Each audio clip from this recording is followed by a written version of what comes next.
Greetings, Dr. Joseph Martin. Very serious topic here. Another one. Jihadism and the absence of positive rites of passage for youth worldwide. Now, obviously, I'm referring to things that are happening as we speak on the planet today. In fact, the increasing jihadism, the belief system and the holy war that's going on, where young people worldwide, not just young boys or men, but young women, in fact, are being enticed into joining the groups like Taliban, Al Qaeda, other groups in Africa, but in particular ISIS in Syria and Iraq. And that's what I'm focusing on. It's been in the news every day and every night. And the issue is this is a worldwide terror that could destroy all of civilization around the globe. And the belief systems of these jihadists are such that they will not stop until every non Muslim, according to their belief in their jihad, is actually, and this is a Sharia law, which is a very ancient and kind of, I would say, damaging psychological law, is going to be taken over by them, and they will destroy every nation that doesn't believe what they believe. Uh, it's clear to say that all the politicians of the world and the military of the world are very concerned about this, including the Muslim people of the people in the Arab Spring nations. So this is a serious issue, and I want to address the causes of this. What has caused this worldwide pandemic, a virus of jihadism, so that young boys in Canada and America and Britain and Europe and Australia and all over the world are in fact joining this group and flying to and going to create murder and beheadings in these countries of the Middle East. What is the cause of this? Well, I want to focus in this video on rites of passage. What is this concept of rites of passage? In 1909, Arnold van Gennep, who is a Swiss-French anthropologist, ethnologist, that I studied deeply when I was teaching social cultural anthropology at the University of Toronto, came up with this notion when he studied the traditions and the life cycles of peoples around the world. So, Les Rites of Passage is his book from 1909, now translated into English as the Rites of Passage. Such a foremost concept that up until that point, anthropologists and social scientists had not really studied or brought forward in that way. So powerful, it became the basis for all the books that Joseph Campbell wrote, particularly The Hero with a Thousand Faces. What is a rite of passage? It happens in every culture of the world, from time immemorial, and up until this time today. The challenge is we have no rites of passage that are meaningful or lasting in our society today, anywhere in the world. We have, as Joseph Campbell once told me just before he passed, no reigning, meaningful, lasting, stabilizing mythology on this planet, and it is all falling apart. The web of life is falling apart, and the web of our mythological consciousness and understanding is disintegrating before our eyes. Which is why perhaps the movies like The Hobbit and The Lord of the Rings are so powerful, because they exemplify the darkness and the battle that's still here with us and is deepening as days go by. And also the Star Wars series. These two most powerful cultural global stories of our time. The great battle between the light and the dark, and the need for the hero to find knowledge and wisdom and truth and take charge and take action. Now, rites of passage as a social scientific concept are these. Van Gennep suggested that every culture has a series of rites or rituals or ceremonies that are necessary and are spiritually based and culturally based in the language and the dress and the songs and the dances of that particular culture, and that these happen periodically through life, and they're common to all different human societies. Birth, so we have a celebration at birth, Now, in the Jewish and the Muslim tradition, we have the bris, or the circumcision, and within some of the Christian traditions, though less and less as time goes on. And then we have puberty, and traditionally in all the cultures of the world, and I'm especially thinking of all the research that I did on the Australian Aboriginal boys when they went through puberty, and they had subincision and superincision, and also all the African tribes. Now we're going back 100 or 200 years, not now with the colonized people so much in Africa. They had their rituals for puberty for men and for women, and in the Arab cultures as well.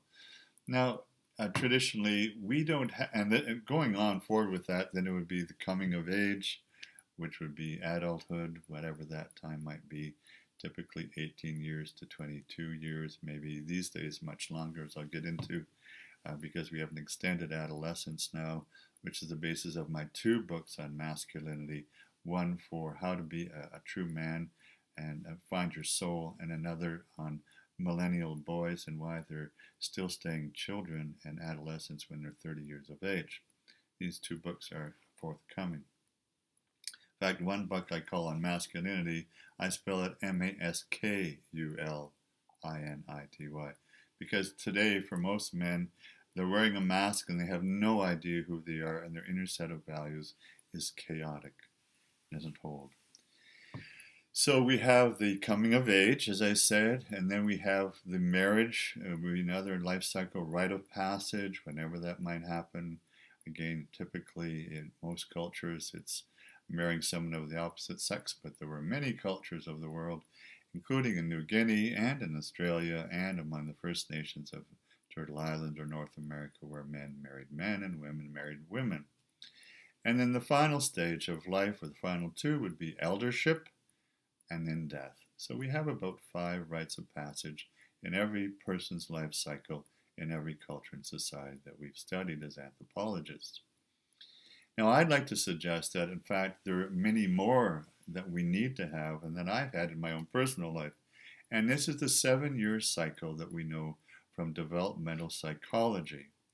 Developmental psychology from Bruno Bettelheim and many other psychologists tells us, and I would include Dr. Rudolf Steiner in this, where we have a biological rhythm and an endocrinological rhythm to the 7-year cycle of our maturation as spiritual beings and mental cognition, emotional maturity, which is missing in these boys that I'm going to be talking about, emotional connectivity, and physiological development at puberty, the immune system developing only by the age of 21 years. In my life, I know that, and when I counsel people, it is always a 7-year cycle where we need a rite of passage to make sure that we have the developmental life cycle stages moved through and transitioned and transformed into the next cycle that's axiomatic and normalizing, and in fact needs some consciousness shifting. The whole point of rites of passage is you don't shift into the next cycle unless and until there's a complete shift of consciousness, which happens on a mental level, a cognitive level, a neurological level, and shifts right down to the biochemical and the endocrinological level as well, all levels. And because my main point is rites of passage are missing in the world and for all our young people, and not just young people, they're missing. We don't celebrate elders in our society, and we don't even celebrate death much. It's a kind of something that we're still afraid of. My main point is that this global society we now live in is so externalizing and so extroverted and so materially and outwardly oriented that the small little rites of passage that we still have, like high school graduation, getting your first job, getting your first home, having your first baby, these are all external situations that come and go, and they leave no resonant, deep, meaningful impression or an emotional, spiritual maturation within the consciousness of the individual from the inside out. These rites of passage are basically flaccid, kind of non-existing, passing external little bits of ceremony that have lost all their meaning because there is no residing, unifying mythology or storyline or worldview or ethos that has any meaning at all to anyone on the planet. Well, this is simply a matter of the fracturing and fragmentation of consciousness from a political, a spiritual, and of course the religion is debased and meaningless now, as I've just done in my previous video. And religion is meaningless until we get to the point of the jihadists and the terrorists that they are. And of course, high school doesn't mean anything. Young people travel and go away and they don't stay in touch, and many other things like this. So what we're lacking in society are meaningful rites of passage. And part of my goal as a psychologist and social cultural anthropologist is to reestablish deeply internal, meaningful, spiritual, mental, emotional, and physiological rites of passage that have a deep residing emotional meaning and pertinence that will carry the individual forward throughout their life, a man, a woman. Now, rites of passage traditionally have three stages. There's the stage that you're in now and you are about to leave because you need to leave in order to attain your next developmental, psychological life cycle stage. Then the second part of the rite of passage we call liminality. It's an ambivalent psychological, spiritual, emotional liminality, or nowhere land, if you like. It's like when the Hobbit, Bilbo Baggins went off with his troop and then he was in nowhere land and got stuck in the caves of Moria.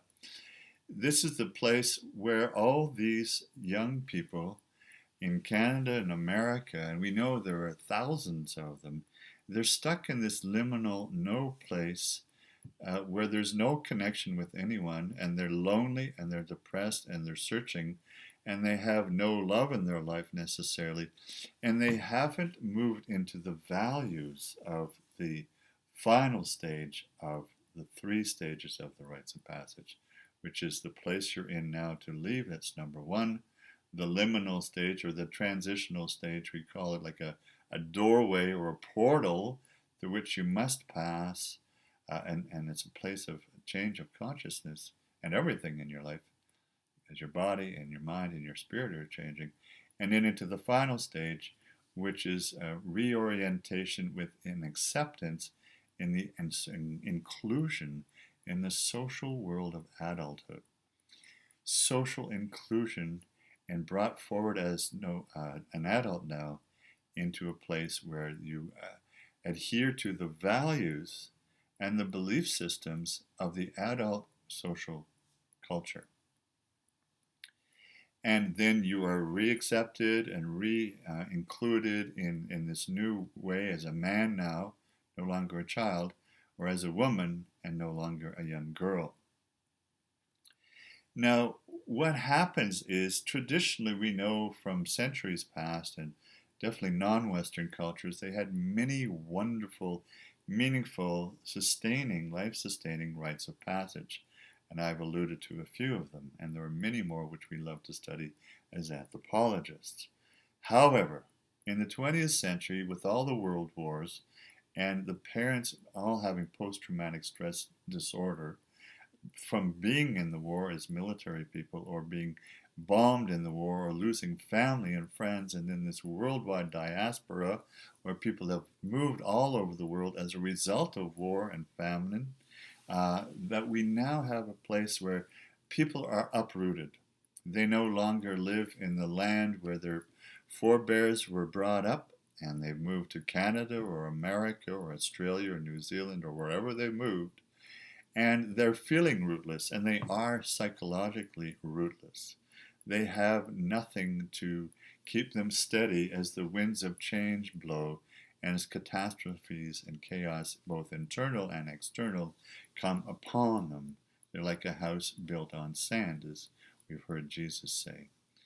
Now, what happens then is these people, when they have children, and that would be the X generation, now the Y millennial generation, they're doing their best. Or maybe they're not doing their best as mothers and fathers. They're divorcing, they're separating, they're in mental and emotional and spiritual chaos.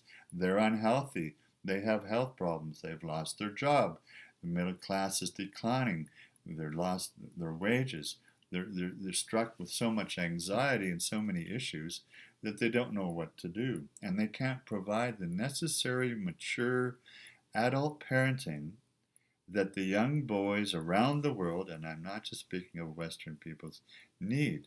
So whether you're a young boy or a young woman living in India or Calcutta or Pakistan or Afghanistan listening to me, or Russia, Eastern Russia, or anywhere in the Ukraine or Europe or anywhere in Indonesia or Asia or China or Japan or South America and Central America, you may not have had the necessary parenting with the love and acceptance you needed, and there were no rites of passage that meaningfully took you from childhood through to the liminal phase of moving forward as your mind and your body and your emotions and your soul expanded into the adult world, where you take on adult rights. You have rights to drive and to marry and to be with who you want to be, and of course there's drinking, which I don't do, but whatever, and all these other so-called rights that we have in society with constitutions. And responsibilities. You have responsibilities as a young adult now. And this is what the rite of passage is meant to do. It's to take you through a conscious set of rituals and ceremonies that often take 10 days, 3 months, 1 year.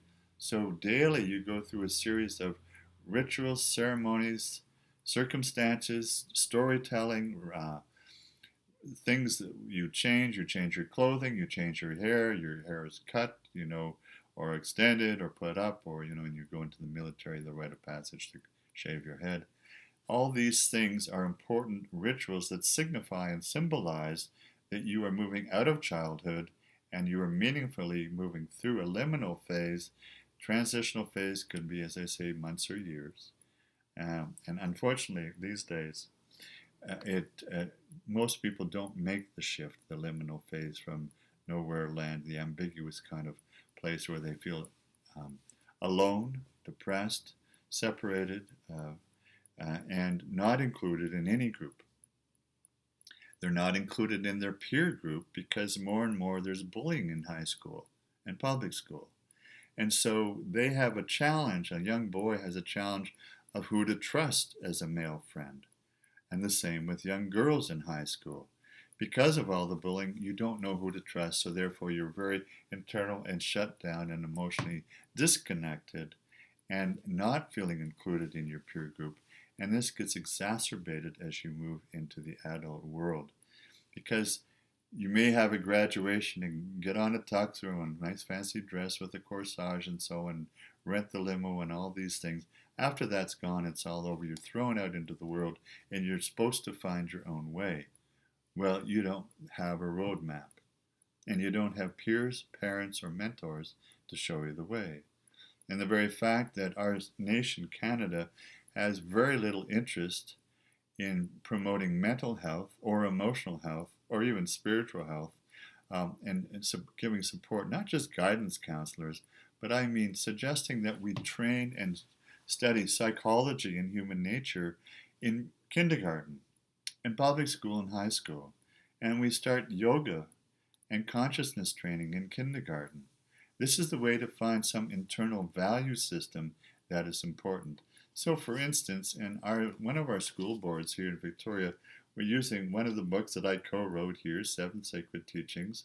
This is an Anishinaabe version here by myself and David Bouchard, on the 7 sacred values that all young boys and girls around the world in any culture can be and live and espouse. Honesty, humility, truth, kindness, respect, courage, and mostly love. These values are missing in the would-be jihadists and the jihadists of the world. something happened. They didn't just fall through the cracks, they fell into the well of hell.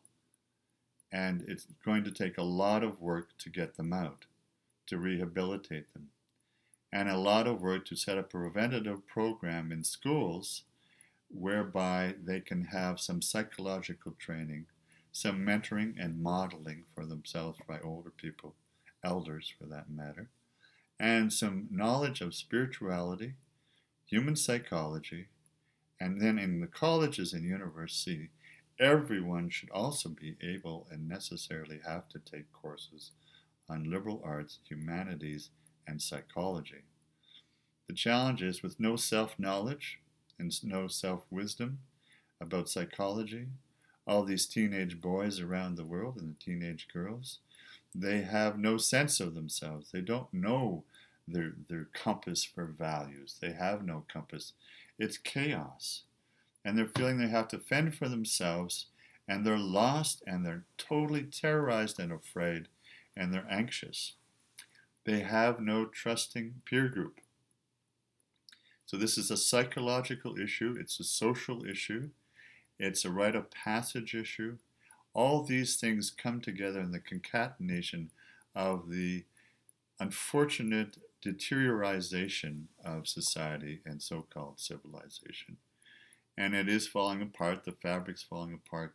And this video is meant to be a basic wake-up call to consciousness that we need to do something, and we can do something.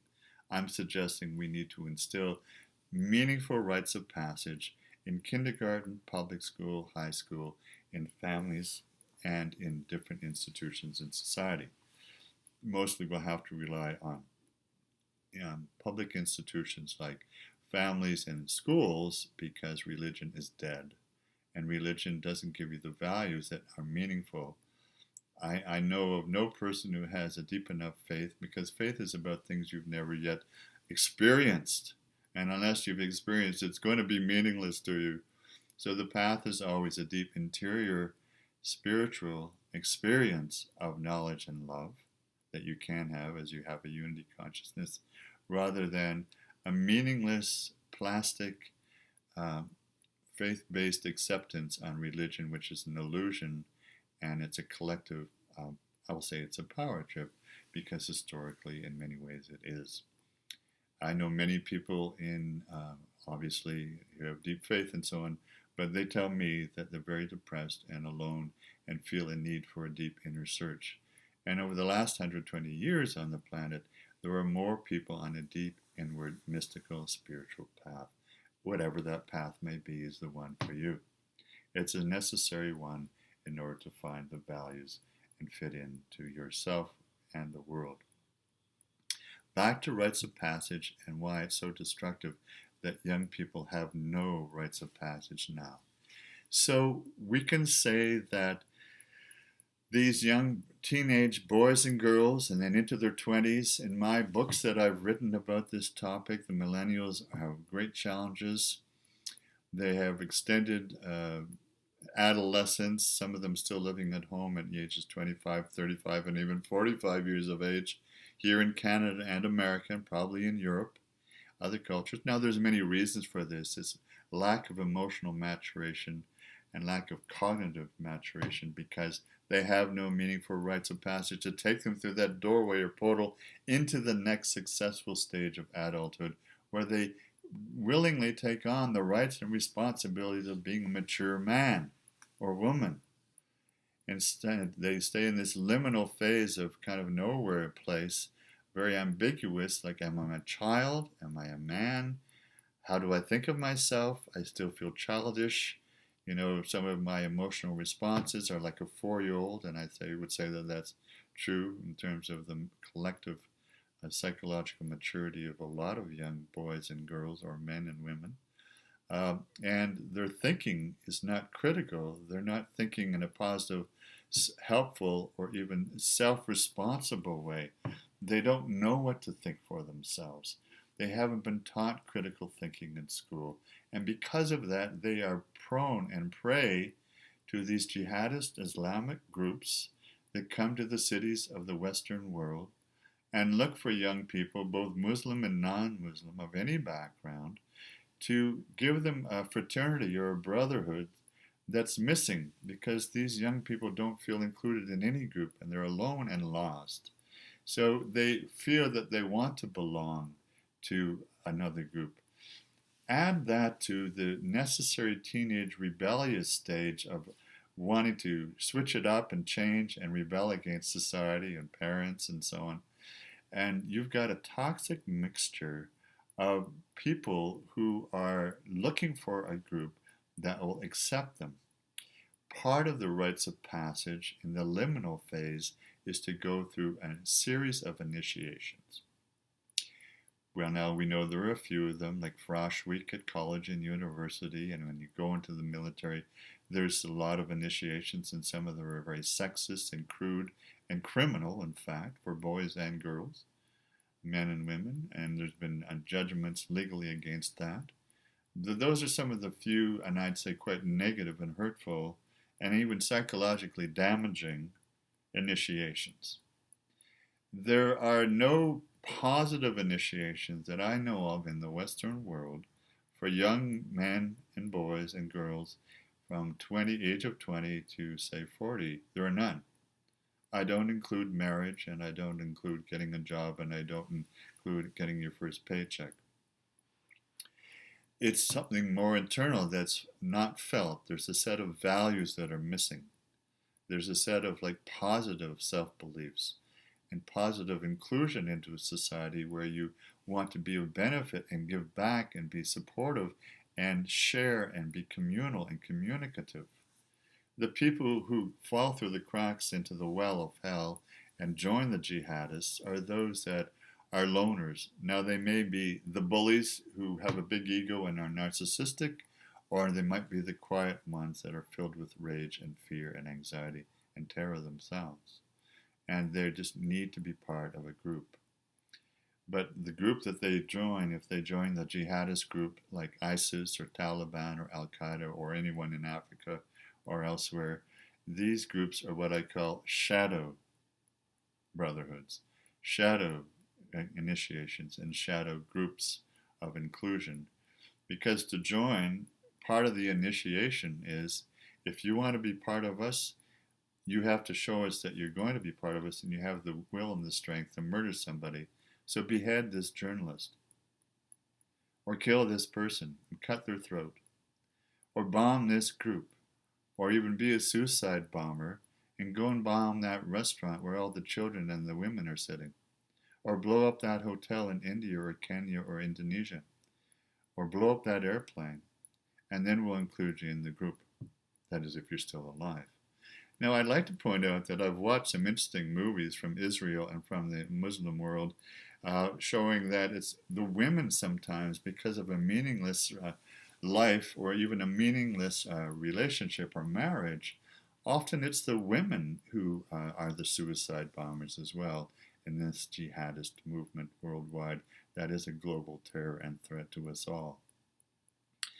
Because in this sense, as I've said in my previous video, there's this very wrong-headed misinterpretation of the Islamic Quran and the belief systems to think that you will have glory in heaven by blowing up yourself and other people. That is completely non-truth. It's lies and propaganda, all espoused by these jihadist movements in these very seriously defective belief systems. I'm speaking of this in moral terms, ethical terms. So the rites of passage is a huge issue here. I've shown in my books that I've written that the lack of values and the lack of inclusion by parents and neighbors and peers and society, because there are no institutions that can welcome these people any longer. The young people who are a little older than these infantile, puerile, extended adolescents who are in their early 20s or late teens, the older ones in their 20s and 30s who are in society and have the proper set of values about inclusion and harmony and balance and compassion and giving back and group orientation and so on. You ones and your millennials and your Y generation and next generation, you're going to have to look for the young ones around you and pick them out and support them and mentor them and bring them into your group to help them make that transition through the liminal phase into their own mature adulthood with a proper cognition. Because what we find that we have a disaffected cognition, or what we call actually, it's a cognition and it's affective disorders, psychologically speaking, that these young people have. They can't think clearly.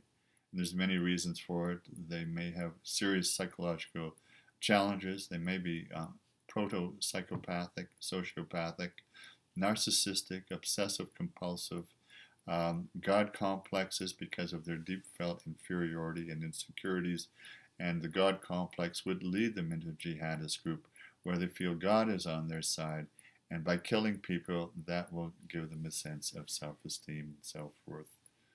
Now, many of the jihadists from Canada that we know have gone to become part of ISIS and Al-Qaeda have decided once they were there that they didn't know or think they would have to kill people and murder them firsthand and want out. We have to work with rehabilitation of these young people and help them get back to their home countries and not judge them or impugn them or imprison them. They need rehabilitation. And this is, of course, the whole notion of the increasing numbers of prisoners in the prisons, say in Canada or America, most of which are people of First Nations background or color or other ethnicities that are racist, prejudiced against by the ruling peoples. We need to rehabilitate everybody as possible, and if we can do that, and especially these people who come back, these young people who will be obviously stressed and have post-traumatic stress disorder themselves. There needs to be social systems, psychological systems, a justice system set up for them, paid for by the federal and provincial governments or the state governments, in order to make sure that these vets, if you like, from these jihadist wars, just like the vets from other wars on the other side of the fence, so to speak, need a lot of support and healing to take them through a rite of passage, a transitional place, to bring them back into social inclusion in this world. Because when they come back from war, whether they were the ones fighting the jihadists or whether they were jihadists and wanting to come back to their home country, it's both the same. They need social inclusion. They need a lot of psychological help, mental help, cognitive behavioral therapy, and they need a lot of emotional support, love and compassion, and understanding. This is a huge issue. It's a dominant, prominent issue now. We need to do something about it now. We need to be as proactive as we possibly can, because unless and until we do, we're in deep trouble. We're in deep doo-doo, that's for sure. Because it will only become more extensive, more and more will go into this jihadist holy war, and more will be killed. And it's a magnetic ideology, by the way. You're never going to be able to bomb all the people that hold this belief system. This is a dark, demonic, negative, murderous, terrorist ideology that can only be changed when we re-engage them in a more healing, positive valued ideology. And what would that be? That we're all one brotherhood and sisterhood, that we're all one in the universe, that you have a deep inner soul.